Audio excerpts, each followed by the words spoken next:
All right, folks, we're going to get started in just a minute.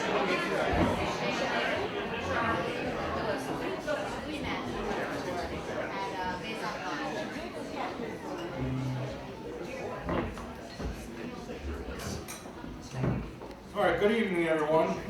My name is Jared Barlow. I'm honored to serve as your MC tonight.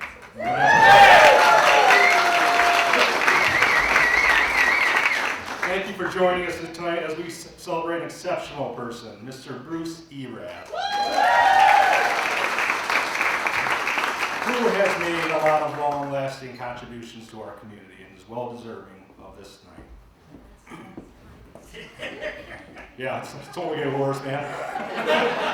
We're getting all this mushy stuff out of the way correctly. But tonight we also celebrate one of our nation's most respected youth programs, Scouting America, which continues to shape the leaders of tomorrow. Before we continue, I'd like to invite the Scouts from all over Chenango County to come forward and lead us in our opening ceremony. Scouts?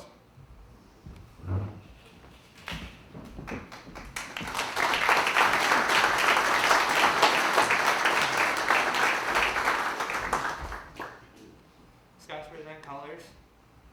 Everyone please rise.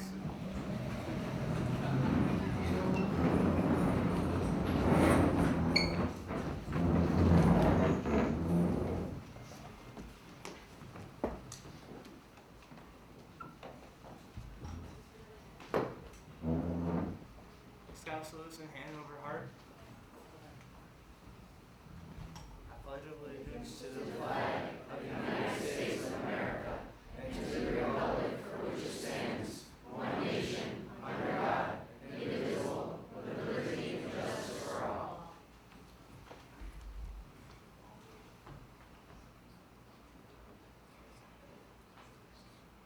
All Scouts past and present, please help me in the Scout oath and law. Scout signs. Scout is trustworthy, loyal, helpful, friendly, courteous, kind, obedient, cheerful, thrifty, brave, clean, and reverent.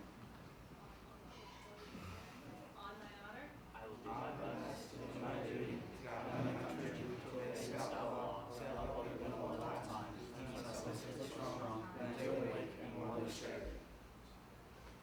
Scouts dismissed. Thank you, Scouts. As always, you did a fantastic job. I kind of messed it up.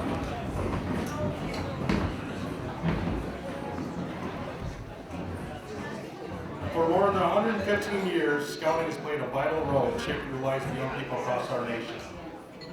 All through the simple but powerful ideas like do your best and help others at all times. Throughout the generations, more than 130 million young people have recited the Scout oath and law.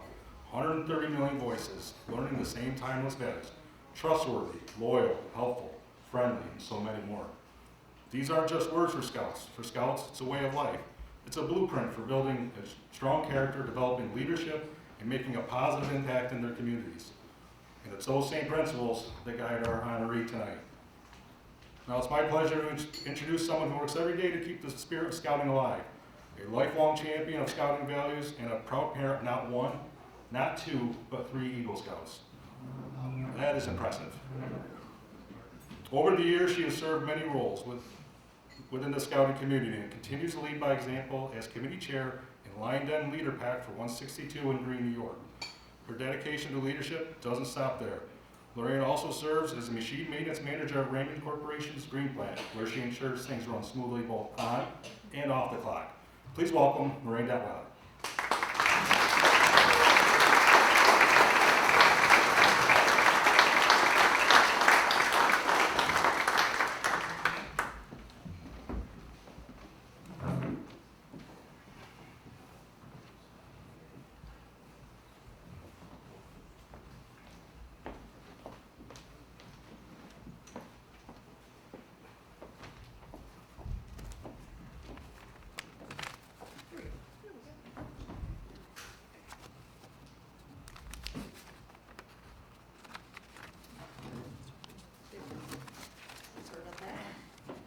Good evening, everyone. On behalf of Baden Powell Council, Scouting America, welcome. And thank you for joining us for this special evening as we honor a man whose life has been a quiet, steady force for good. Our 2025 Chenango District Distinguished Citizen, Mr. Bruce Erath. Tonight is more than a celebration of one individual. It's a chance to reflect on what truly it means to be a leader and with character, serve with heart, and to remain deeply rooted in one's community. In scouting, we often speak of the values found in the Scout Oath and the Law. Words like trustworthy, loyal, helpful, friendly, kind, brave. For many, these are ideals to trust, to strive for. For Bruce, they've long been a way of life. His journey from the classroom to the boardroom, from the ball field to the front steps of neighbors in need, has never been about titles or recognition. It's been about making a difference, about investing in people, about showing up again and again with humility and purpose. Whether mentoring youth, guiding families, or simply being a steady presence in the lives of those around him, Bruce has embodied the very values we aim to instill in every scout who enters our program. That's why tonight feels so fitting, because it isn't just a moment of recognition, it's a reflection. Bruce represents what it looks like when scouting values are lived out every day across a lifetime. In a world that often celebrates volume over substance and flash over foundation, Bruce reminds us that the most meaningful legacies are often built quietly through consistency, compassion, and unwavering commitment to something greater than oneself. Bruce, thank you for being a kind of leader our community looks up to, for showing our scouts what it means to live with integrity and intention, and for reminding all of us that the strongest kind of influence is the kind that lifts others up. Congratulations, and thank you for all you continue supporting the scouting community and for our scouting values and enduring values.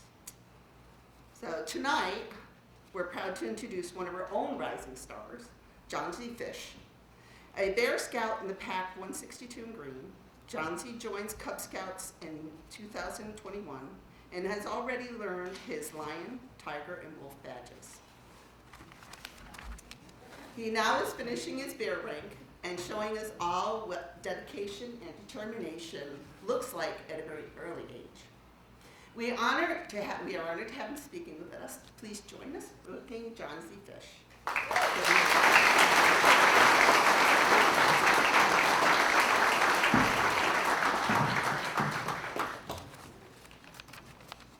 Hi,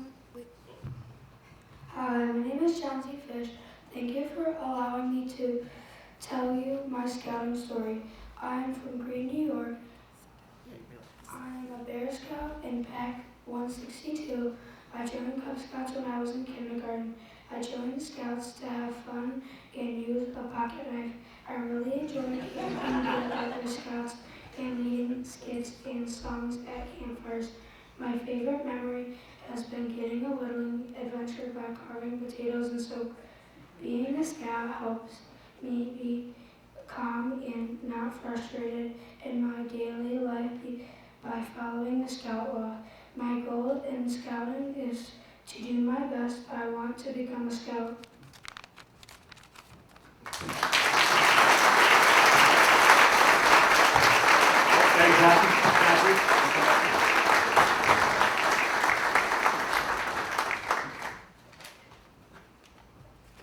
I've got to say, you were probably one of the most remarkable young men I've ever met to get up here and do all this in front of everybody. Thank you so much for being with us tonight.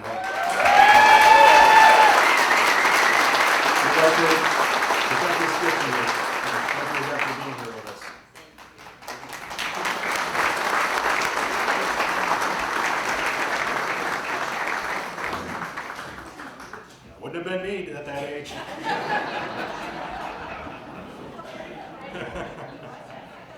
Before we get our dinner tonight, I'd like to introduce Kelly Amlin to offer our invocation. Kelly?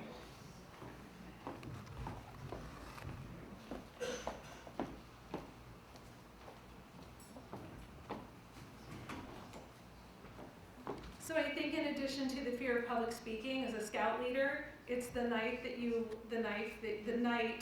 give those young scouts their knife. It's great. So please prepare for a moment of reverence in the manner of your customs. Tonight, we gather in the spirit of service, leadership, and community, principles that guide Scouting America and the actions of our honorees, both past and present.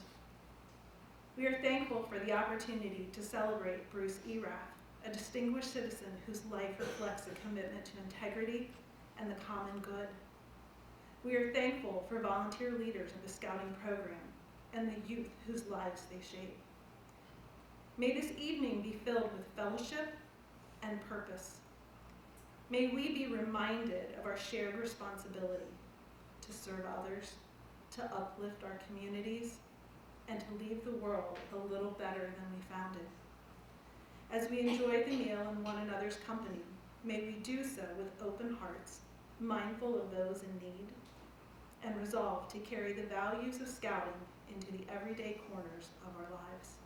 Amen.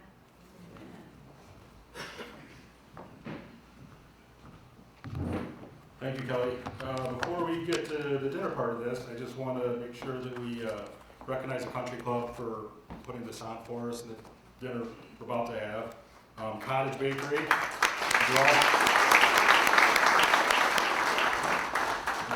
Anybody that knows Bruce, he likes sweets. So, Mr. Gary Rue over there, everybody look at him. He loves the attention. He's here every year and he does an amazing job as well. So, for your dining pleasure, we'll have a slideshow for you. So please eat, enjoy, be merry, and we'll be back with you after dinner.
Mr. Erath, you are not exempt from finding your seat.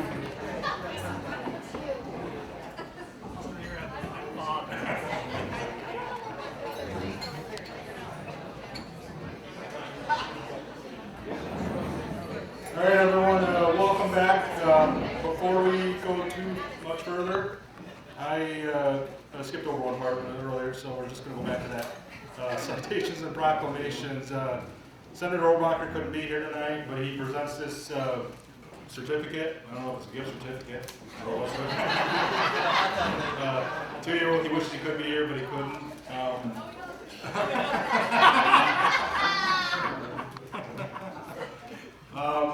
And I'm presenting on behalf of New York State Assemblyman Joe Angelino, Jordan Fleming.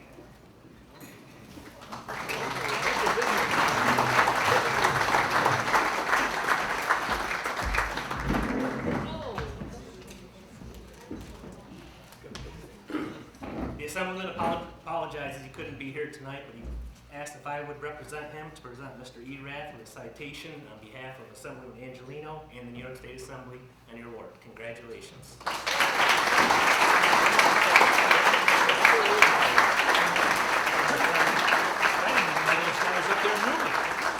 about that?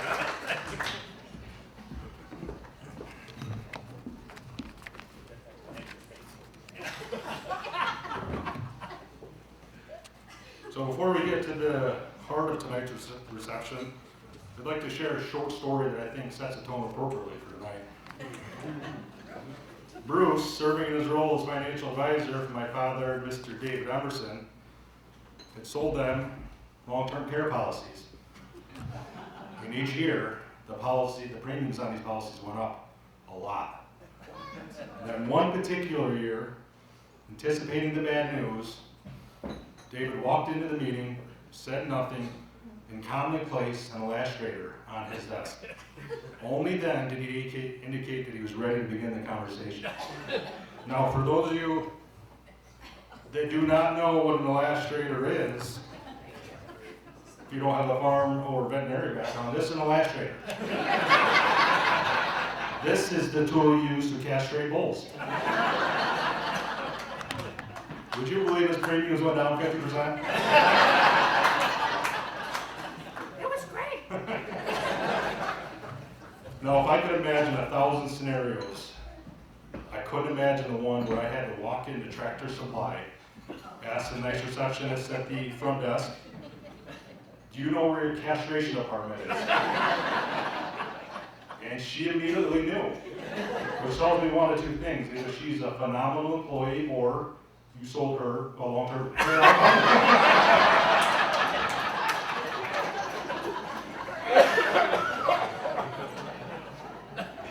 Moving on, shall we? On behalf of the Scouts, I'd like to thank the committee members and everyone's support in this room and throughout the community. We are pleased to report a great result this evening. This year's Chenango County Distinguished Citizen Award, we raised over $28,000.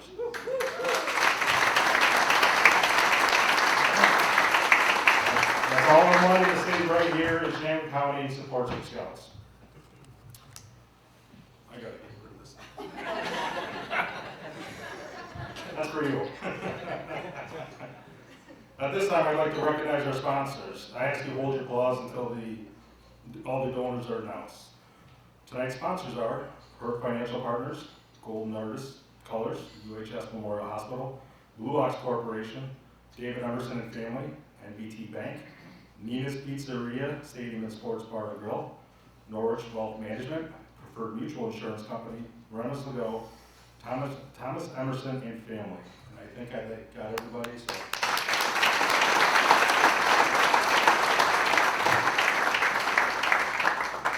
This is the 38th year in which we've given out this award to an outstanding individual in Chenango County, or what we now know as scraping the bottom of the barrel.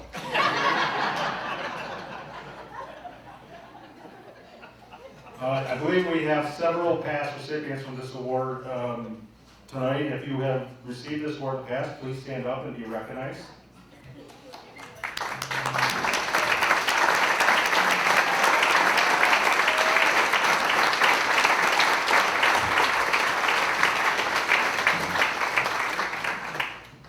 And now we go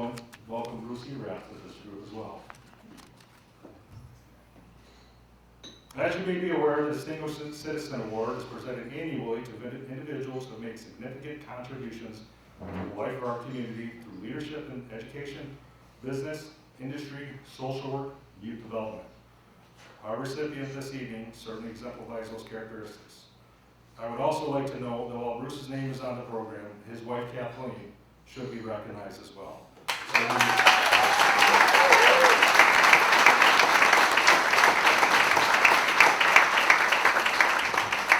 His sister is also here, probably deserves a lot of recognition as well.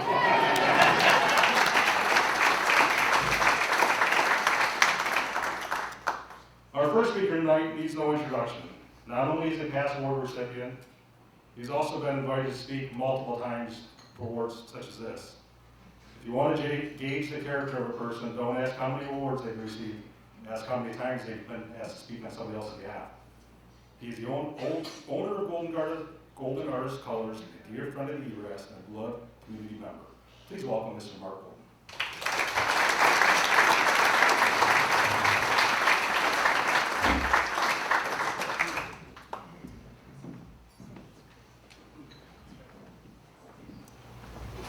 It's PowerPoint, no.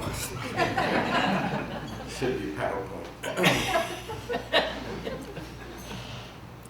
But absolutely, my absolute pleasure to be included with the other presenters here tonight who will share a much more complete and articulate story of this incredible human being, this distinguished, Alex said to make sure I emphasize distinguished citizen of the year. We are especially fortunate to have a surprise guest who is both incredibly articulate and knows Bruce only too well to bat lead up in this program tonight. So straight from his home studio, the honorable and extremely intelligent and most humble Mr. Funk. Good evening, ladies and gentlemen. My name is Fred Funk. Most of you do not know me, and I do not know most of you, which is to both our advantages. Maybe one of us a little more advantaged than the other. You'll have to decide for yourself which is which. I started off by saying good evening, and of course it's not because this is a horrendous waste of time as far as I'm concerned. We're here to pay tribute to Bruce in a strange sort of a way. Do you ever wonder why this event was scheduled on a Thursday night? You know why? Because people have excuses for Friday and Saturday nights. That's why they scheduled it on a Thursday night, because no one would have an excuse not to come to this. Too bad for you. I'm here to tell you a little bit about Bruce's past. Most of you know something about it, most of you do not. Bruce started teaching for me many years ago. He taught about 3 or 4 years and then left, to no one's disappointment, particularly a student of his who said to me after Bruce had left, he could have learned more in a cave than he learned from Bruce. I would think that the Boy Scouts have to upgrade by next year. Anything is uphill after this year's nominee. But I recall one time he got a new driver and said, you know, Freddie, this driver gives me 25 more yards than on my drive.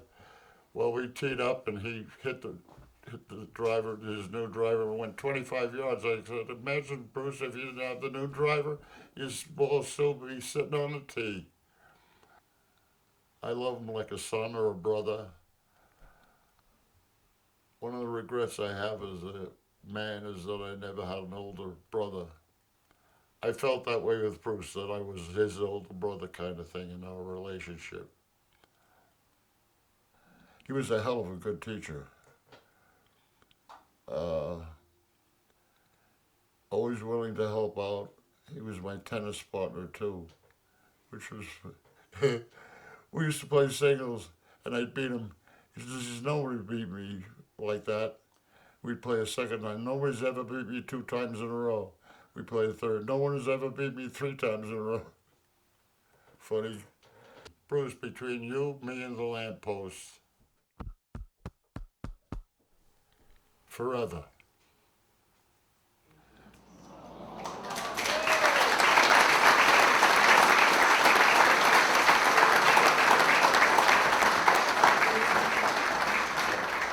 Thank you, Mr. Root, for that incredible piece. Thank you. So, after that, Bruce, I'm incredibly grateful to have this opportunity. Thank you for all you've contributed to this community. Bruce Erath, a man who has always known his own talents, when to step aside, and more importantly, when to get out of Alex's way. It's really insensitive, not a good way to start this. Seriously, a poor way for me for this personal tribute to Bruce. The fact is, he doesn't know when to step out of Alex's way. Now, before Bruce panics, given all the friends gathered here tonight, and many with something to say, we need to take it a bit easier on Bruce, so let me reassure you there will be no market correction tonight. Some volatility, maybe. So let me share. Bruce is a man of many stories, and willing to impart to all of us the wisdom that has clung to him like burdocks on a knobby sweater. Bruce, the man of many sayings. Some of them you've heard before, some of them you'll hear again, and again, and again. From golf to stocks to life itself, Bruce has always had a way of comfortably folksy sharing complex ideas. It's like Warren Buffett and Dolly Parton gave birth to George Bush, who famously said, "I have opinions of my own, strong opinions, but I don't always agree with them." Let me start with golf because Bruce always does, and a habit that he's got me into these past few years, and it begins at about 5:30 now. It's rare, 5:30 in the morning. It's rare that anyone else is on the course the entire time we're playing. As Bruce will tell you, you can start your round 10 minutes before sunrise. And he always starts with this cheerful greeting. Does it get any better than this? While we do start our round mostly in the dark, it is more likely that we will not find our ball. But the other rule Bruce has is you can have as many mulligans on the first drive as you want, so thank you. Or Bruce will be the first to remind you that even a blind squirrel eventually finds a nut. Actually, he reminds me every day on the golf course. But make no mistake, Bruce has been finding nuts, and a lot of them, in fact. But it is with the sort of wisdom that is best offered in bull markets. Each time we're up to a par 3, Bruce will share, "I can't die until I make a hole-in-one." Bruce, you have many more years. Sorry, but there are more pearls. I thought I might leave us all with a better understanding of this incredible man. He often shares, "The golf gods giveth, and the golf gods taketh away." But the golf gods have blessed Bruce with an uncanny ability to offer unsolicited advice on your backswing, on your approach, on your pitching, on your putting, on your golf attire. Or so as you're ready to swing. "So, did I tell you this one?" "Yes."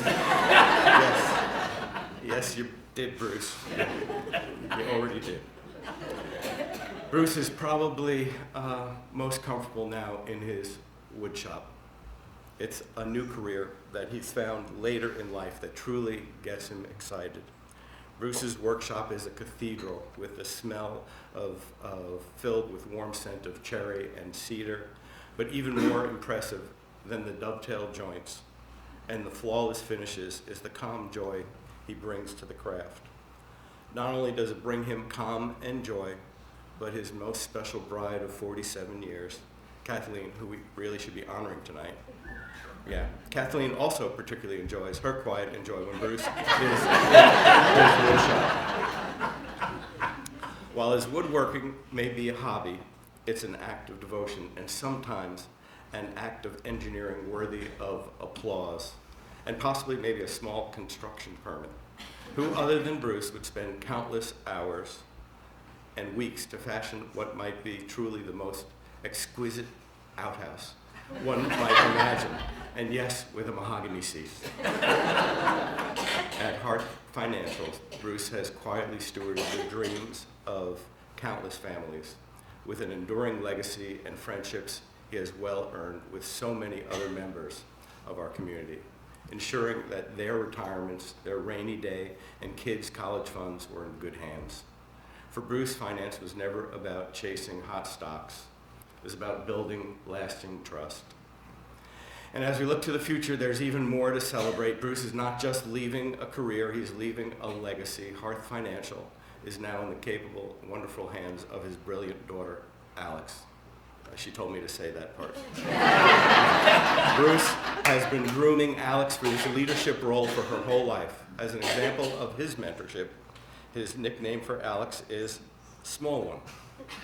And his greatest compliment for her as he cheered her on, I think it was a home run as a talented high school student athlete, was, "Adequate, adequate, adequate." It wasn't home. It really was only adequate. Please, Alex. It's a story. And let's not forget the missing child, Andrew, or as Bruce has named him, Boy. The prodigal son. I hear regularly of your talents, your exploits, incredible event planner, snow park builder for the X Games, and now a commercial helicopter pilot. Congratulations. While Bruce and Kathleen can look back to the many joys and blessings in their life, I know that nothing brings them greater joy than seeing the high regard that both Alex and Andrew have achieved, and the potential that Boy may actually one day pay him back. But I do believe that tonight Andrew may provide considerable payback.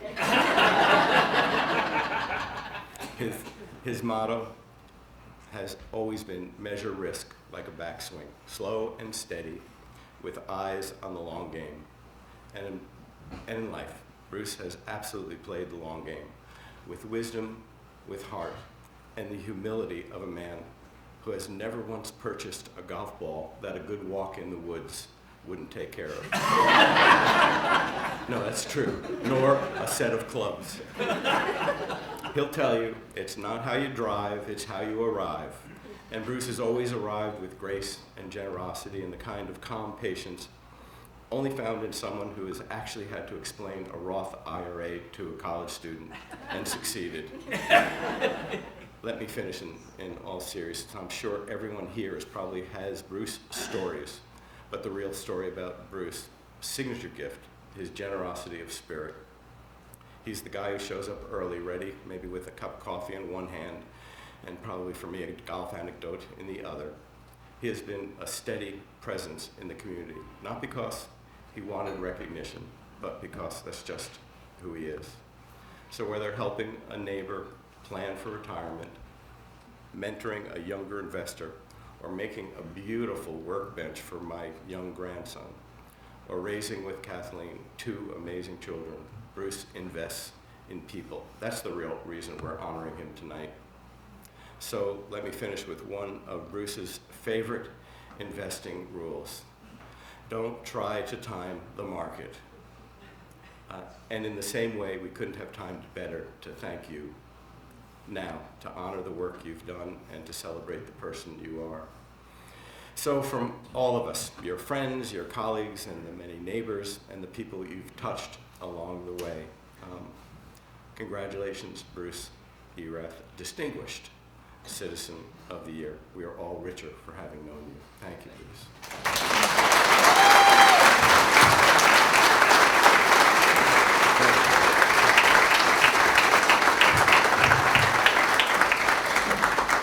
That was great, thank you, Mark.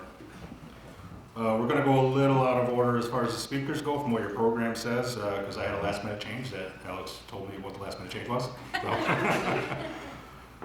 Born and raised in Chenango County, Alex is a graduate of Sherburne-Earlville High School. She went on to earn her Bachelor of Arts with honors from Queen's University in Kingston, Ontario. After spending several years working for her alma mater, she returned home to Central New York in 2012 to join her father, Bruce, in the financial services industry. Together, they founded Hearth Financial Partners, combining their expertise to serve their local community. I've worked with both Alex and Bruce early on. I never knew what the ownership breakout was between their partnership, but I knew what the workload breakout was between their partnership. Please welcome Alex.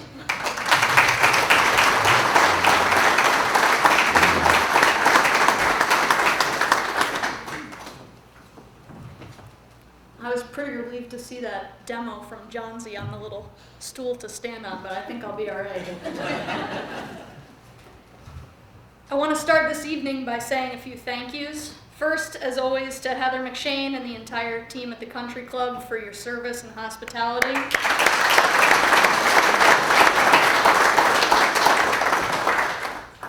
Thank you to the committee for this event and the team at Scouting America for putting it on. Wow, I had no idea how intricate, detailed, and serious this process is. The nominating committee is called together months before the event. They all gather in a locked room in matching robes, take a vow of secrecy, and can't emerge until the majority agrees. This year they had to go through a record number of votes before they could come to an agreement. It kept the scouts quite busy tending to the fire for all that black smoke for the chimney. Extra badges for all. My mom read the announcement about this award for Dad and said to me, "Wow, your brother sounds impressive." Well, Mom, I thought I had to stretch writing Andrew's bio. That's nothing compared to the lengths I'll have to go to tonight to make it seem that Dad is deserving of Distinguished Citizen of the Year. For those that know him well, it's the distinguished part of the award that seems like the biggest stretch. He's not exactly a man who considers his appearance, for example, or what others may think of his presentation. He is almost single-handedly keeping LL Bean's cargo pants division in business. Yet despite almost exclusively wearing pants whose main feature is an abundance of pockets, he chooses instead to fasten all of his important possessions onto his belt. It's really quite the look, Dad. Yes, there is no doubt that our dad is unabashedly and unapologetically himself. He does not waver in any way from who he is and what he values. And the way that he has lived his life is a direct reflection of that. To understand him, you have to first have a degree in clinical psychology, and then go back to his childhood. As we've all heard him say time and time again, my daddy was a chicken farmer. His parents worked hard, but like every farm, they needed all hands on deck. Dad's farm background got him two things. He became involved from a young age in another very worthy youth leadership organization, the FFA, Future Farmers of America. My dad spent not only his youth, but his young adult years deeply connected to and involved in the FFA. It speaks to the power and importance of youth organizations, Scouting included, how meaningful the organization still is to him today. The FFA emphasizes service to others as a core tenet of leadership, and that became really driven into my dad. The second thing that my father gained from his days on the farm and from his parents was a true belief in the value of hard work. I think it's safe to say that that belief turned into somewhat of an obsession for my dad.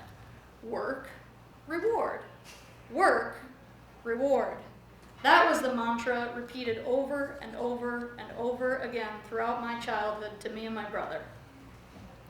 Our dad doesn't have hobbies. Any interest that he's ever had, he's immediately turned into another job. The first time I really observed this was his interest in baseball. Our dad couldn't simply teach us to throw and catch in the backyard. That would have been too easy, too close to simple enjoyment. Instead, he did the only thing he knew how to do from his youth. Take 100% of any joy we could have gotten out of playing by making it work. Not only did he volunteer to coach, but he helped to organize work days and fundraisers to make sure that we had great fields. He made up his own guide to the game, so we learned the ins and outs of baseball. This was unfortunately accompanied by quizzes to make sure that we really had a grasp on things, what every kid hopes for out of their summer activities. He spent hours researching drills or watching tapes on VCR from baseball training camps to come up with ideas for practices. Admittedly, I think the power went to his head some when he named himself Little League Commissioner. A lofty title that I don't believe actually exists in youth baseball. Even after we were long out of our Little League days, my dad stayed involved. He's even still umpiring a few games this year, ensuring that a whole new generation of children will be forced to take the game far too seriously. Dad's involvement in Little League was one of the many ways that he volunteered to serve his community. He spent countless hours volunteering at church, teaching Sunday school, serving as trustee or on other committees, organizing and cooking breakfast for Easter Sunday, or decorating the sanctuary for Christmas. Despite having young kids and working long hours during the week to grow his business, I never once heard my dad say, "Let's skip church and sleep in this Sunday." He served and continues to serve on boards for several local organizations. He served on the board for the New York State FFA Leadership Training Foundation for many years. He spent time on several Commerce Chenango committees and did a stint as the chairman there at one point. He's currently on the board of the Chenango Memorial Hospital. And while I'm proud of him for all those things, to me his true leadership comes from the acts of service that don't get listed on a website or in a bio. Service to my dad extends beyond the visible act of doing so. It is his belief in a responsibility to and for others that makes him an exceptional leader and citizen. That responsibility has taken many forms. Over a 20-plus year period of time, he made certain that his mom, aunt, and uncle all received the best elder and end-of-life care possible. He was trusted by my mom's entire family, his in-laws, as an advisor to their parents to help them ensure that their farmland could stay in the family. He is adored as an uncle, and now an uncle-in-law to my cousin's partners. Everyone in the family goes to Uncle Bruce for advice. Note that I didn't say that they go to him for good advice. At my high school graduation, my friend's mom took my dad aside to thank him for having been a better father to her daughter than my friend's own dad had been. And finally, my dad's greatest act of service and responsibility for others takes the form of teacher. It was his first career, but he never left it behind after leaving the school system. It is one of the great privileges of my life that I've been able to spend the last 13 years learning our business from him. I couldn't have asked for a better partner and mentor. Okay, actually I did ask for a better partner on many occasions, but neither Mark Bolden nor Tom Emerson were willing to switch careers. As has been mentioned, my mom is not formally being honored tonight, but make no mistake that there is no world in which my father would be receiving this award without her.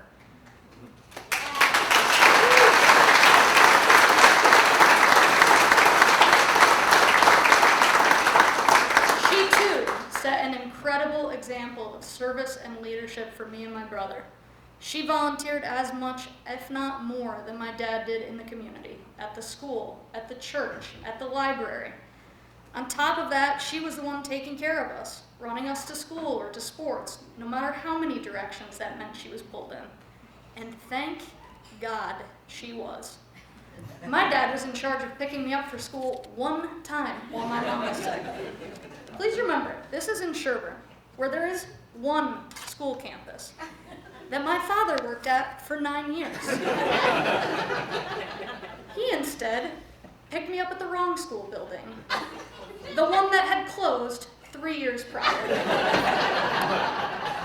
Without Mom, none of us would be who we are. I'll close then by saying to both of my parents, thank you. Thank you for the example you set. Thank you for teaching us to work hard, to serve others in outward ways and in our day-to-day actions. And most importantly, thank you for just being there in service to us, your children. We love you both and are so grateful that you are our parents. Cheers.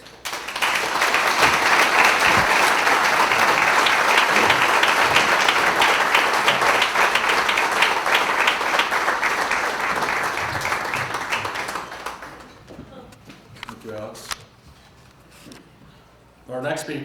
Andrew Erath, who I thought was made up until about 5 minutes ago.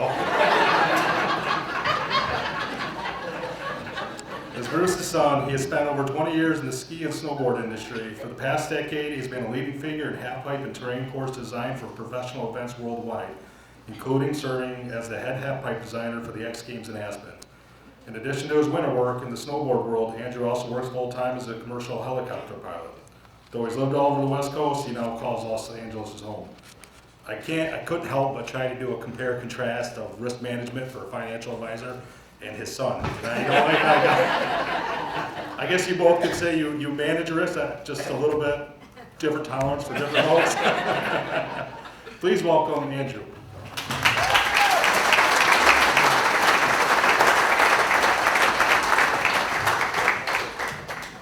Good evening. That biography means that I drank beer for 20 years till I got my shit together. FYI. The relationship between a father and son can be contentious at times. As many of you know, I was involved in an accident in my early 20s. That's not important, but what is important, it required me to wear an eye patch for quite some time. After narrowly avoiding losing that eye from when a steamroller fell on my head, which is a little stressful. It's a little stressful. My father, ever sympathetic to strangers, but far less so his children, decided to use our family outing to Pirates Cove mini golf. My mom does not like this story. As an opportunity to make my eye patch the focal point of our entire afternoon. And on like hole 8, for the 1000th time, he said something like, "Yar, looks like the sea took your depth perception." I finally said, "I'm gonna put this putter in your skull, and we'll see how funny you think this shit is." Traumatic brain injury makes you a little odd.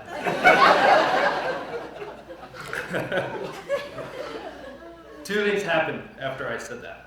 One, we had a very long ride home from New Hampshire. Very. And two, that was the last time I think that my father and I were father and son, and finally became the transition that happens between every father and son, I think, is where you start respecting each other and talking to each other man to man from that point on. And that was the beginning of that day. I think I called him an asshole too.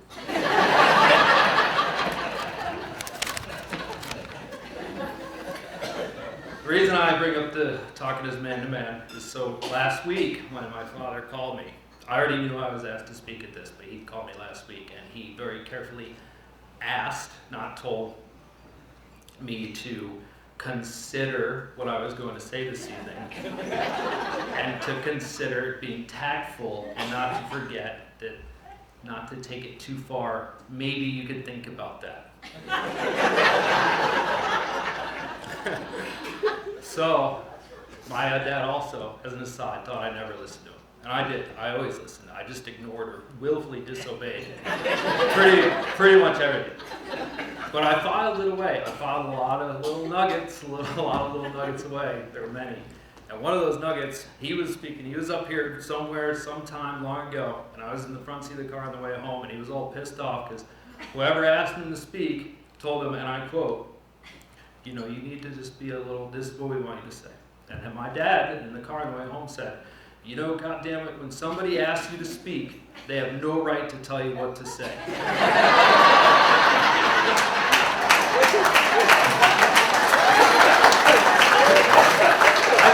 I thought that was fair.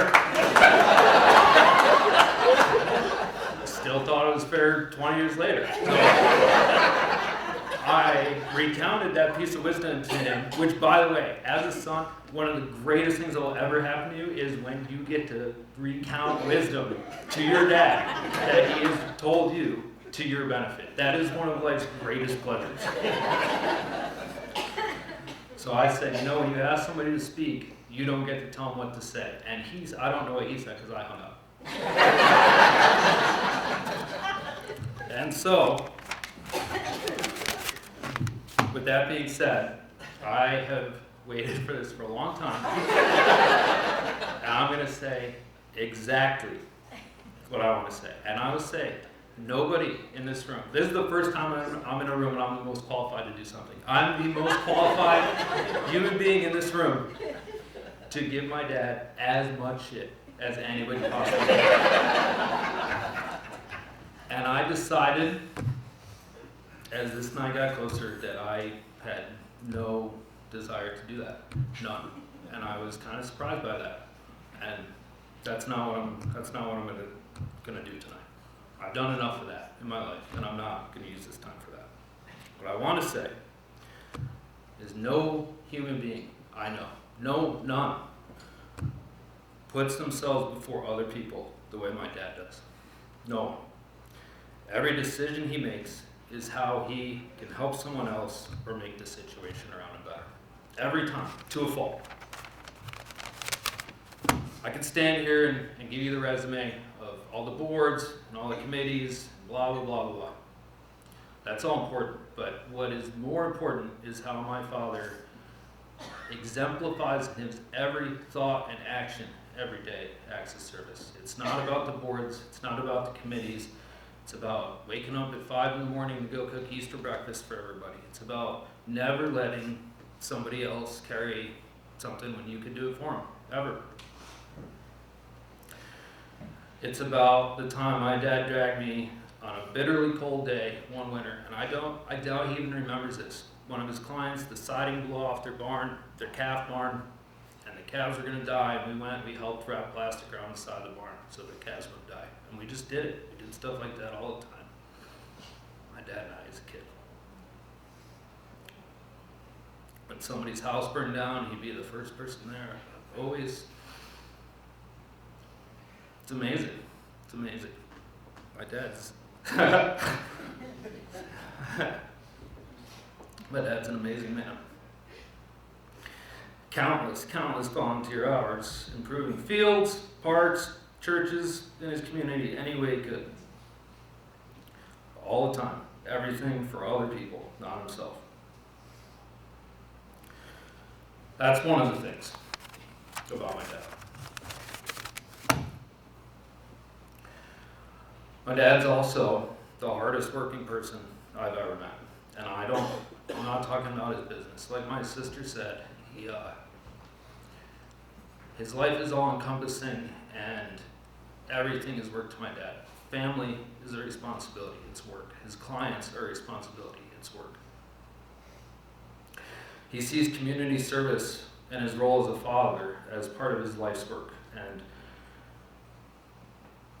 he was the best dad you could ever ask for, still is. Like I could not have asked for better. A lot of you now know, or maybe you didn't before, but his first career was he was an agriculture teacher in high school. And when I was 5-ish, I think, I could be wrong, but young, my sister was a newborn, and he had a mortgage on a house. He left that salaried position to take a full commission-based position selling life insurance, which I know he knew nothing about. Many tonight say he still doesn't. And it was only in the last couple of years when I had no kids, no wife, no mortgage, and made a career change of my own that I fully was able to appreciate what that took.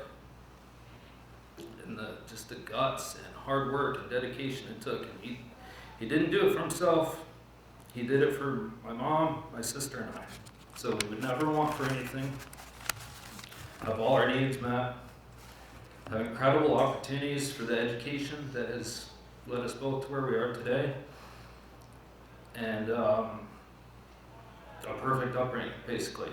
And he saw that as his obligation to give that to us. And he put a huge burden on himself to fulfill that obligation. And I'm in awe of that dedication, the risk and personal sacrifice that it took to make that happen. I'm in awe of that.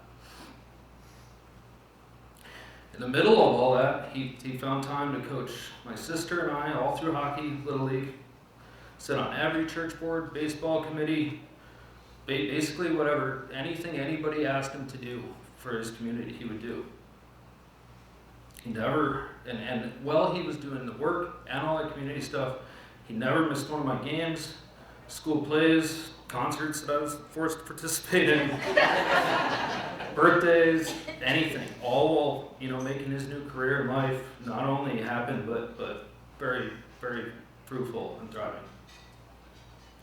I believe he was able to achieve this after a lot of observation by, my dad doesn't see work or community service or family as a means to an end. He does not. He sees those things as rewards within themselves and as things worth doing and doing right, always. And the greatest gift that my father has given me was the ability to work hard and to love to work. The reward from work is the feeling of satisfaction gained, not recognition or praise. The smile on a stranger's face when you go out of your way to help them is all the recognition that you ever need or deserve. That's what my father taught me, and that's true.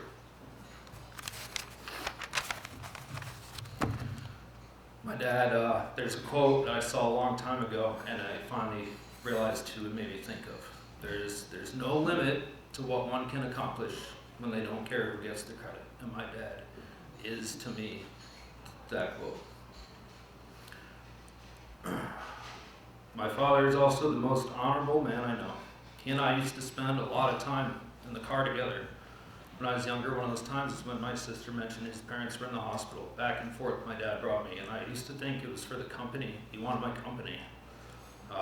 Now I believe it's because he wanted to take that opportunity all those times in the car to show me what it meant to be a man. I spent a lot of time on those car rides asking my dad, why are we going to do whatever we're going to do? It's not what you said you wanted to do today. It's not what I want to do today. Why are you going to call that? You say you're going to call this client back. You already said he's pissed off at you, and he's the last person you want to talk to. And his response every time was the same. Because it's the right thing to do. Because it's the right thing to do. My father taught me that honesty, integrity, and accountability are our true currencies in an ever increasingly materialistic world. If you do the right thing, especially when doing the right thing is the harder thing to do, that you'll always be respected, you'll always have friends, you'll always be able to sleep at night, and you'll always be able to meet your own gaze in the mirror.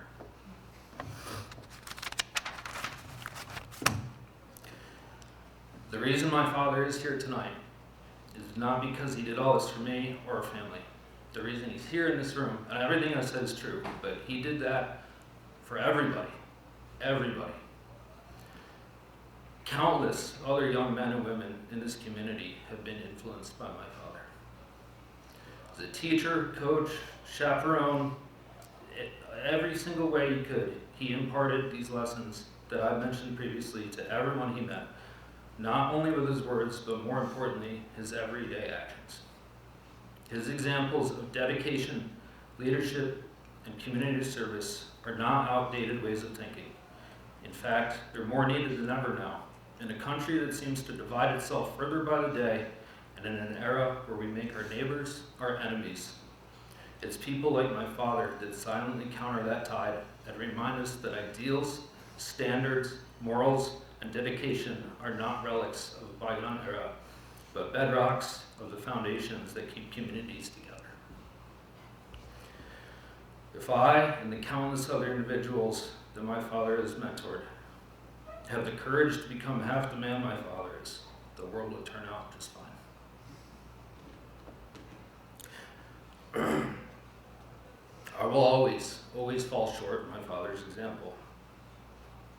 He exemplifies a standard that I have tried to achieve, but have many, many times fallen short of.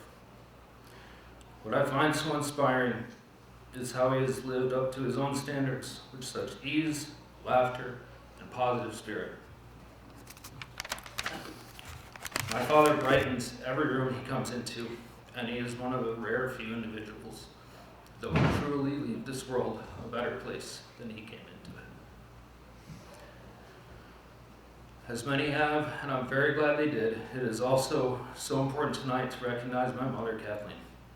On my dad's team for so many years, she also exemplifies all of my father's traits, but with far more grace and patience than he yeah, I figured that than he ever could. My dad would be the first to tell everybody here that he couldn't have done any of this without my mother. Together, they gave my sister and I everything we needed to succeed in this world. For me in particular, and I'll be forever grateful for this, they also gave me the room to do that in my own way, which I needed. I owe everything I have and everything I've achieved to my parents and their support and guidance, and I'll be forever grateful. I'd like to close tonight by asking everyone here to remember when they leave, not what my father has accomplished, but why he accomplished it. Because selflessness, honesty, accountability, integrity, and dedication are pillars of the human spirit. We strive to keep these ideals for the sole reason that it's the right thing to do. I'd like everybody in this room, please, to now raise a glass to my father as a recognition and thank you for all of his years of service. While still simultaneously remembering what I said on those plastic fairways in New Hampshire so many years ago, you are at times an asshole. Thank you.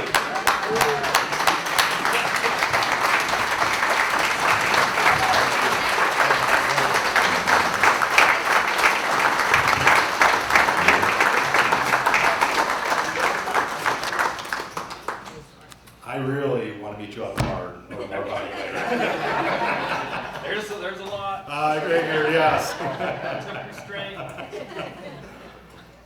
Much like our first speaker, our final speaker tonight is also a past recipient of this award and has been invited to speak on more than one occasion. That said, I can't help but notice a certain tension in the room radiating from Bruce's general area. A nervousness, perhaps. It's common knowledge that attorneys keep files on their client. What's less commonly known is that some attorneys keep separate files on their friends. I've never seen Bruce's file. I saw a forklift out here. So I gotta assume it's extensive. Bruce and Tom have been close friends for many years. Bruce has often said to me, I have yet to encounter a problem that couldn't be solved by a group of smart, well-meaning people. Not sure why he was telling me that, because I was never involved in that group. But Tom has undoubtedly been one of the people he's leading down the most. Please welcome Tom Emerson.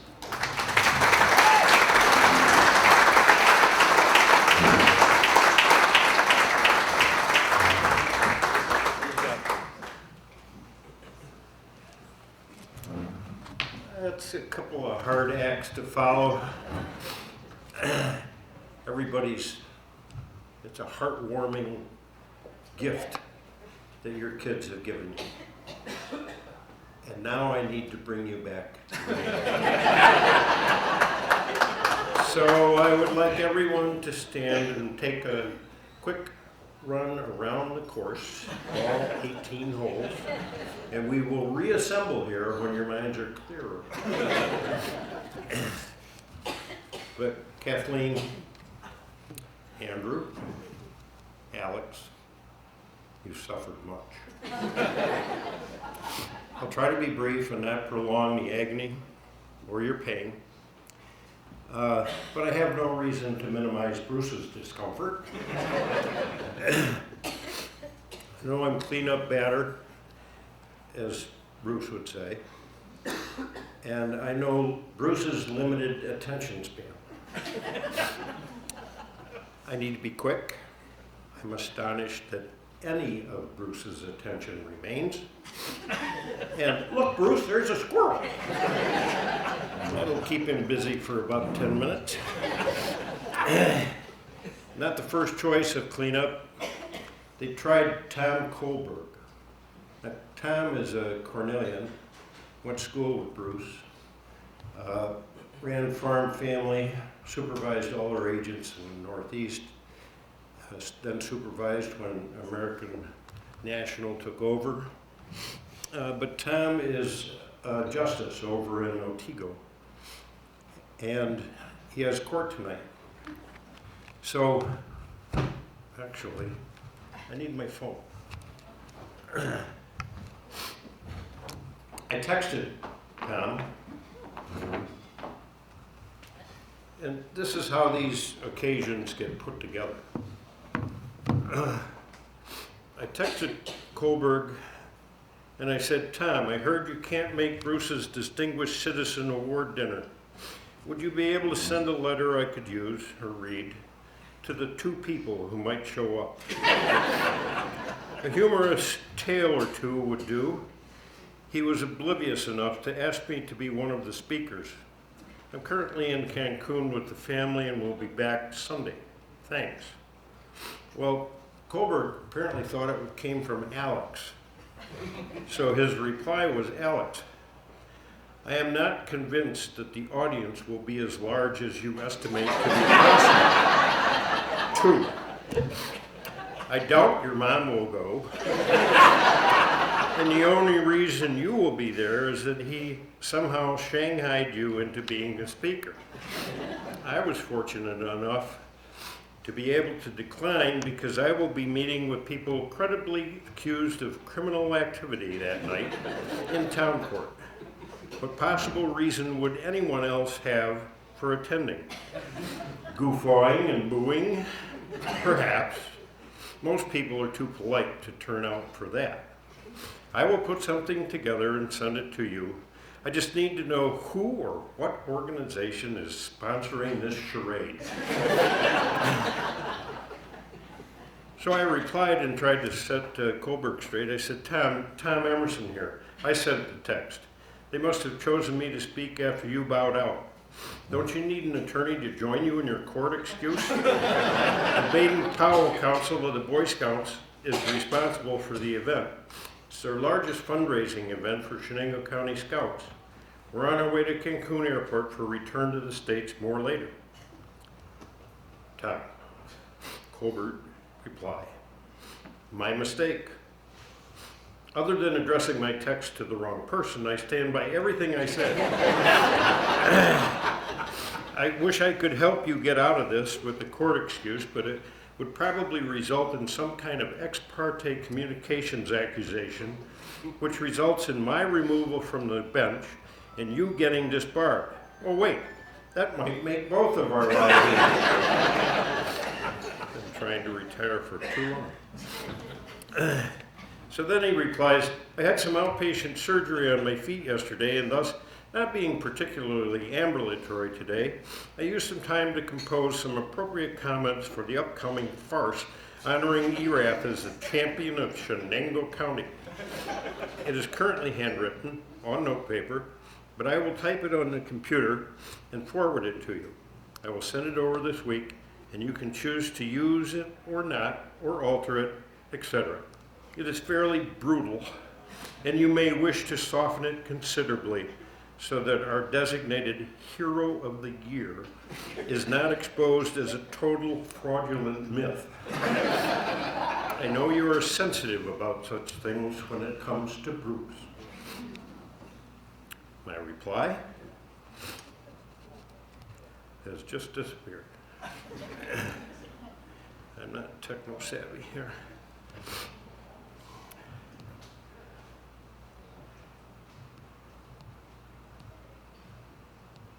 This is called a pregnant pause. Excellent. Although I question your judgment for spending part of a perfectly good day on thoughts of Bruce. You can send me your comments by snail mail, but I hate to think of you blowing 73 cents for this cause. Or scan and send me emails addressed to my office address, which remains the same. If you need either, let me know. Your assistance is greatly appreciated. I have your office email and address. I'll use one of those if it's okay. By the way, I spoke to him today, and he doesn't seem to think I am participating in abstention. I like it that way. No rule against an ambush attack. And I said, precisely. I'm also asking Frank Schuster, former roomie, classmate, to participate. So, being backup with these and having some input from these two Cornellians that shared an agricultural background. Of course, Bruce's family had thousands and thousands of head of chickens in Grahamsville, down in Sullivan County. That's down along the Neversink River, where legends and folklore abound. A group of us would often meet for lunch at the Ontario, and one day Bruce launched into a learned explanation of how the Neversink got its name. And he went on and on about how the waters and the fishermen, the fly fishermen, would throw their flies out there and they would never sink, hence the name. Now really, what happens nowadays when somebody makes a statement like that? The phones come out, you Google it. You pull up Neversink. It's a corruption of Nekachikohoshu Sipu, meaning crazy river, in the Lenape tongue of the watershed's original inhabitants. Nothing to do with flies not sinking in the river. But you get the sense that Bruce can, on occasion, hallucinate, maybe, or exaggerate. But enough for that squirrel. Back to Kohlberg's remembrance. They were in an agricultural education class at Cornell. They'd been given an assignment. 5 were in the group, Bruce among them. They chose Bruce as their leader, and Bruce said, don't worry, I can handle this. The assignment involved creating a situation of a school board meeting and how that would go. So they had to put together a skit. At the time, there was a Dean Martin show on. Don Rickles participated in that show, and they would do roasts of people. So they thought that this would be a good way to present this school board meeting. Well, Bruce, having said that he would plan it all, get it all ready, he said, just show up 30 minutes ahead of time and we'll rehearse. 30 minutes ahead, they're all there, Bruce is gone. 15 minutes ahead, no Bruce. 5 minutes ahead, Bruce comes in. Bruce, what are we gonna do? How do we do this? Don't worry about it. I never said I'd planned everything.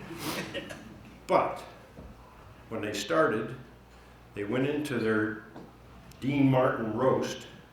Bruce played Rickles, and the professors and the students assembled that night gave them a rounding ovation for their efforts, and they all got A's.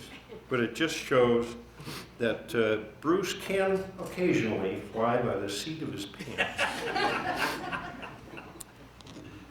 Another of Bruce's classmates back in Cornell days, and understand, this is before Alex or Andrew knew Bruce. It was before Bonnie and I knew Bruce. But this individual's name is Frank Schuster, and Frank just went through a little problem down there. He's got a ranch on the Rio Grande River in Texas. And they had 11 inches of rain overnight. About the time I contacted Frank to give me some ammo, and they were out of their house for over 30 days, getting it all fixed up. And in the meantime, he was able to locate and get us some pictures. And if Gary's ready. Bruce was at Cornell from Grahamsville, population max of 400. He was tall, dark, handsome, and he was pursued by a lot of co-eds, most of whom were real dogs. So Bruce undertook to begin studying to broaden his understanding of the multiple opportunities that may have. This is a picture of Bruce studying. He even started a singing group. I believe they called themselves the U-Hall 2 Choir. Bruce would be second from the right. He honed his singing skills sufficiently to be able to serenade the love of his life. And yes, ladies and gentlemen, that is the one and only Kathleen Gorman.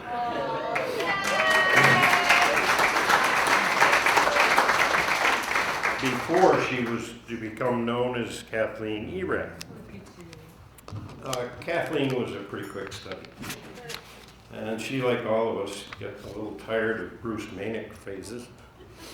So she learned to totally ignore him. And if you could see pictures of my wife, freshman year of college, it's like clones. It's very scary. Like I said, Bonnie and I didn't know Bruce and Kathleen back then. My friendship with Bruce really began with our professional lives, and we became pretty good friends. And ultimately, we would vacation together. Not to mention 2 weeks doing mission trips in Mexico, and I saw Anita Garzion here, and she has done like 30 or better. But we spent a lot of time south of the border. Bruce can relax pretty quickly if you get him away from the office. Problem is, if he's unattended, for any length of time he'll wander off. So you always have to have a chaperone. That's okay. I'm done with that.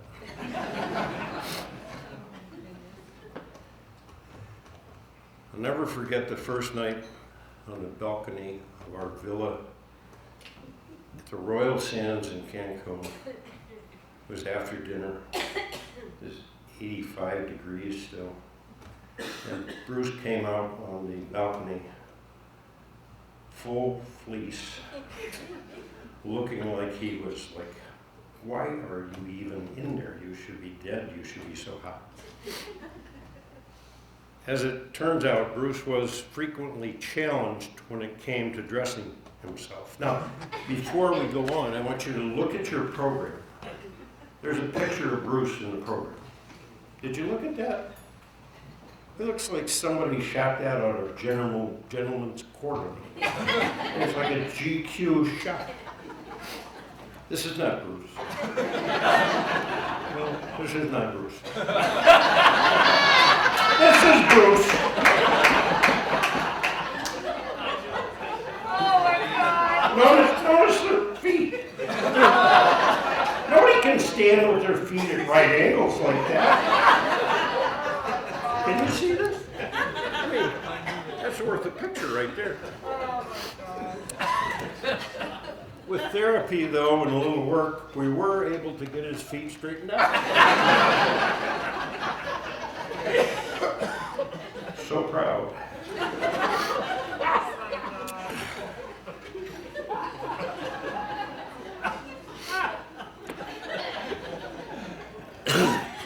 There's a lot of beach and pool time at most of our destinations, and Bruce often is plugged into one of his books on tape. God help us if he isn't. He was unplugged one beautiful afternoon, and we were in the pool consuming some beverages, and as is his wont, he says, "Tommy boy, you're on the hospital board. Have you solved health care yet?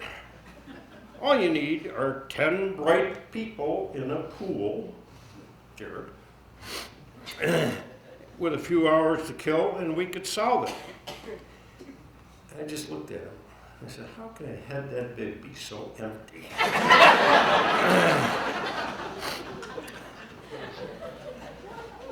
So if you check your program, you're going to find out that one of the accomplishments of Bruce is not solving healthcare. But he's scheduled to be the next chair of the board at the hospital. God bless you, Cecil, and all your staff. So just hold on. It could happen. You can't sit on a beach any length of time at these forever in one of these tropical paradises.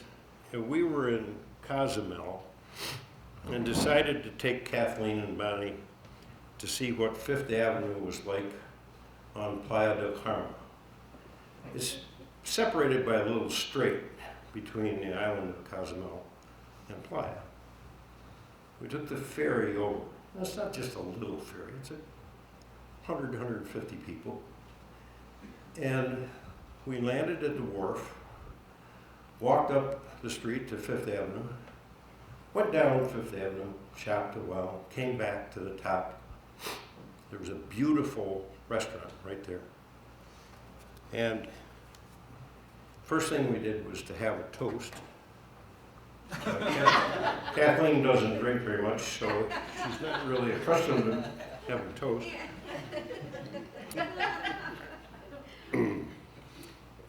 Bruce is, by the way, in that picture. He just kind of blends in with the natives. We ordered a light snack. And we were just about to dig into the snack, and all of a sudden, kaboom!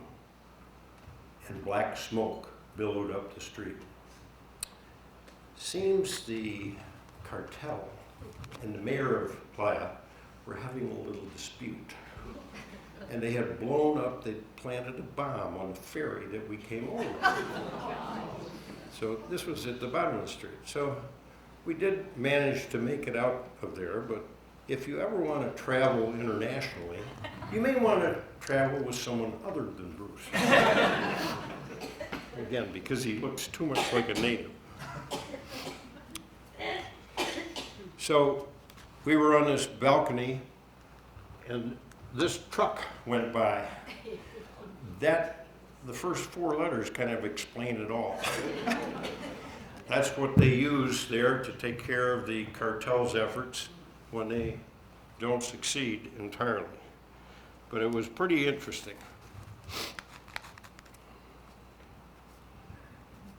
Looking at those hors d'oeuvres that we never got to enjoy made me think of one time when Bruce called me, as he usually did. This was around Christmas time. And he says, Tom, you want to go to lunch? I said, sure. He says, great, I'll buy. So I said, okay. And we met at the Ontario. I had enough time to call probably 30 people. Most were free, and met us there. And when Bruce came in, the entire length of the Ontario was one long table. And Bruce, to this day, has the record for the highest lunch bill ever paid at the Ontario. At least I think the card worked.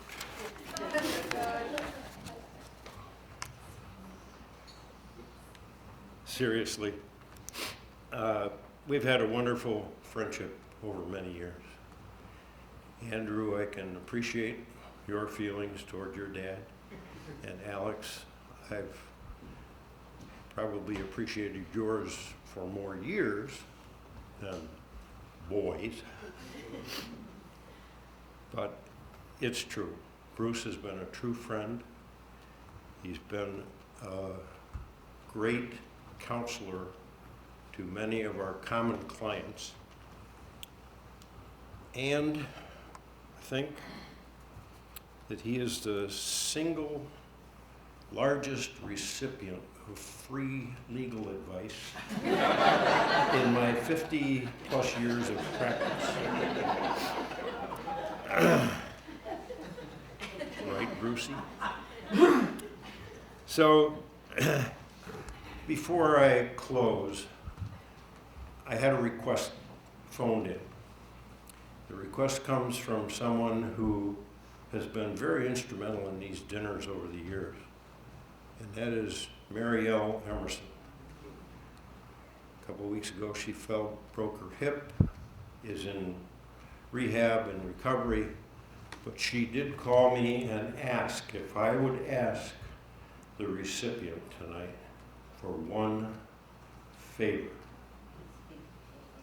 She would like you to sing one song, play the piano, which is conveniently set up over in the corner. Bruce has no idea this is happening. So, a song of your choice, Bruce. But Mary L. knows that this will be taped and she is going to watch it with rapt attention. Not to put you in any discomfort. Would you please welcome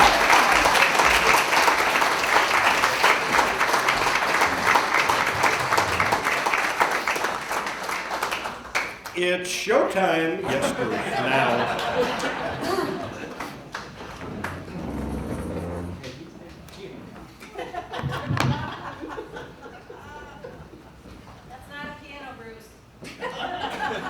Can't do the piano for this one, but I'll tell you what I will do. This is for Marielle.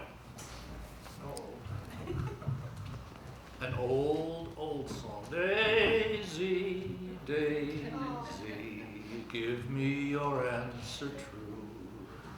I'm half crazy over the love of you. It won't be a styleless marriage. I can't afford a carriage, but you'll look sweet upon the seat of a bicycle built for two.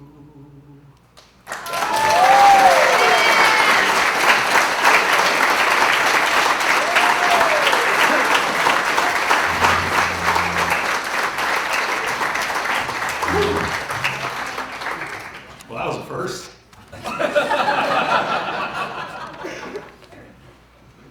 Bruce, on behalf of the Baden-Powell Council, Scouting America, please accept this award as recognition of your outstanding service to our community. It's my honor to recognize you as the 2025 Chenango County Distinguished Citizen. Bruce.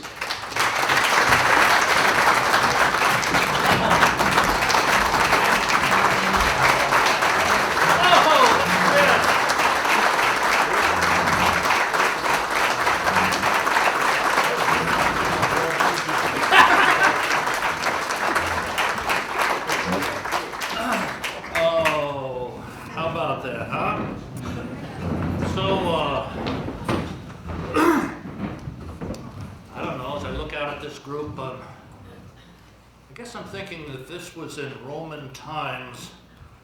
All of you folks would have been the first ones into the Colosseum to watch the lions eat the Christians.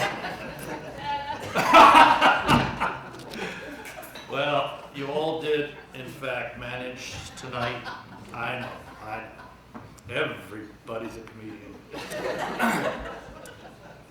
You all did, in fact, manage this evening to keep the secret, and I sincerely appreciate that.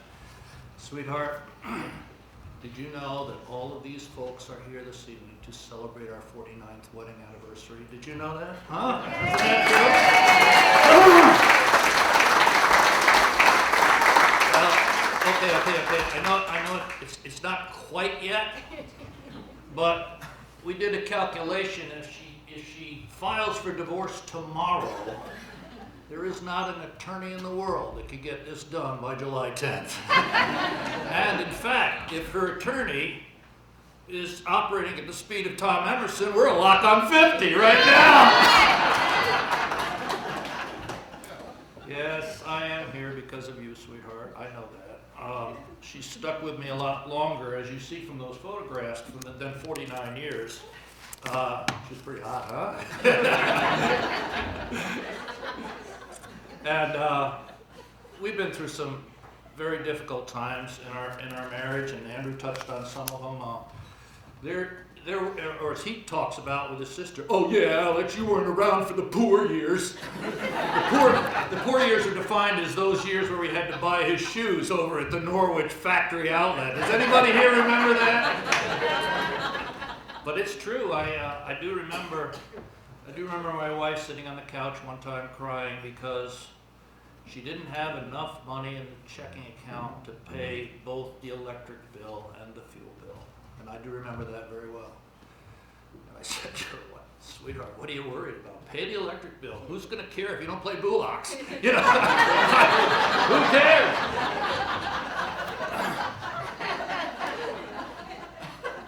And you folks probably know that insanity is hereditary. You get it from your children, as you can see, and I am very proud of these two children. As much as they drive me crazy, they do both have the work ethic. They do, I think, actually like their parents. And thanks to their mother, I think they have a great, great sense of ethics. And I'm very proud of them for that. You know, we've heard a lot in the news lately about Canada. And if you look at the back of your program, we should acknowledge one of Canada's greatest gifts to Chenango County. And you'll find that on your program down here, that the greatest gift to Chenango County from Canada was Peter and Virginia Chaplin. And Cecil, you don't know about these folks yet, but if you ask around that table, they'll tell you all about Peter. Peter was around when the hospital was in terrible shape. And Virginia set an example for all of us for volunteerism, and I see some heads shaking out there. Yes, we knew her. She didn't give hundreds of hours to our hospital, Cecil. She gave thousands of hours to our hospital and set an example for all of us to follow. You know, I think it was George and Barbara Bush who once talked about the 1,000 points of light. And a point of light being when somebody does one of those good deeds, when you teach some kid to read, or maybe you're a fireman, or maybe you are a Boy Scout or Girl Scout leader, or maybe you are a volunteer at the hospital. And every time one of those acts happen, a tiny, tiny bit of light shines. And if you believe that as I do, then this room tonight is lit up brighter than a beacon on a Maine seashore. I know it's late and I shan't go on much longer because I know you're all anxious to get to the free open bar sponsored by Tom Emerson.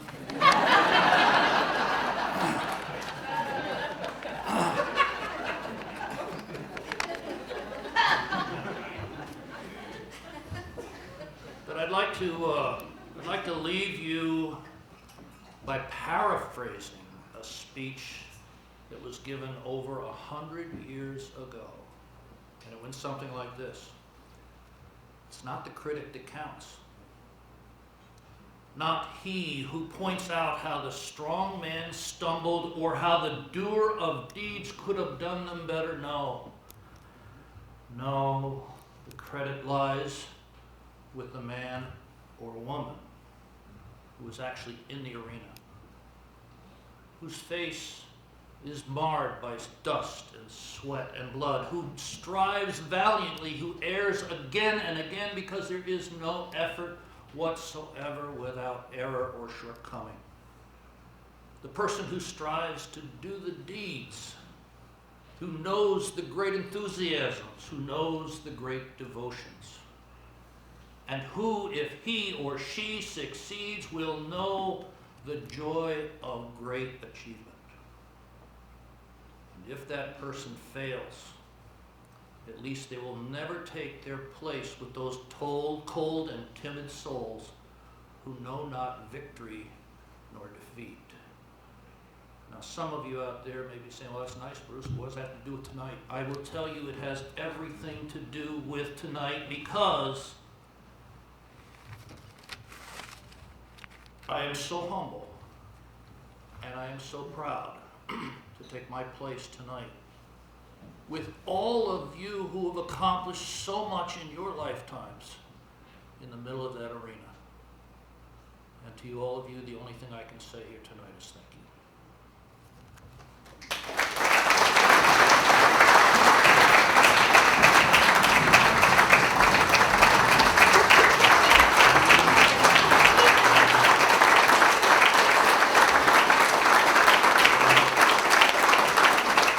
Ladies and gentlemen, that concludes tonight. Please, drive safely.